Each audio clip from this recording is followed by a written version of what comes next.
Good morning, students. Today we are going to see the limitations of CFT. When we consider the CFT always express the electrostatic bonding in metal and ligand. And by considering this electrostatic force between the metal and ligand, many problems are solved, but there are still some objections on this particularly theory. It has some limitations, and then after this we are going to see the ligand field theory. We know that in CFT does not consider the orbitals of the ligands, it considers only the metal orbitals, and that are the particularly limitations. We are going to see one by one that limitations. The crystal field theory is better approach than the valence bond theory in some respect to explain the properties of transition metal complexes. For example, CFT can explain the stereochemistry, coordination number, spectral and magnetic properties of some thermodynamic, the dynamics, the kinetic properties of the complexes. However, the CFT suffers from some weaknesses, and that limitations or the weaknesses are as follows. First, it takes into account only the metal d orbitals and does not consider any other orbital such as s and p orbitals of the metal and any other orbital of the ligands also. Second, it considers ligand as point charges. This assumption is far from reality and creates the many difficulties. Third, it does not take into account consider possibility of covalent bonding between metal and ligands at all. There are many properties which cannot be explained unless a partial covalent character is taken into consideration in the complexes. Fourth one, it does not take into account possibility of double bonding between metal and ligand in the complexes. In practice, such a double bonding is present in some complexes. Fifth,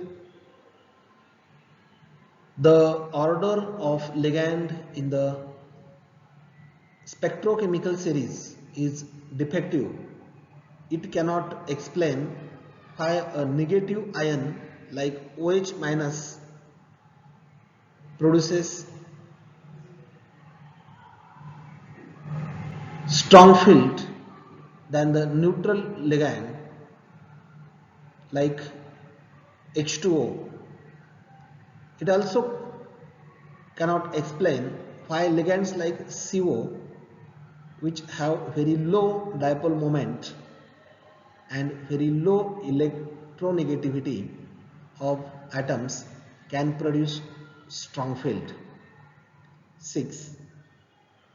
Nephelogenic effect is clearly an indication of development of covalent character in metal ligand bond, but CFT does not say like this, or it does not consider such type of the possibility.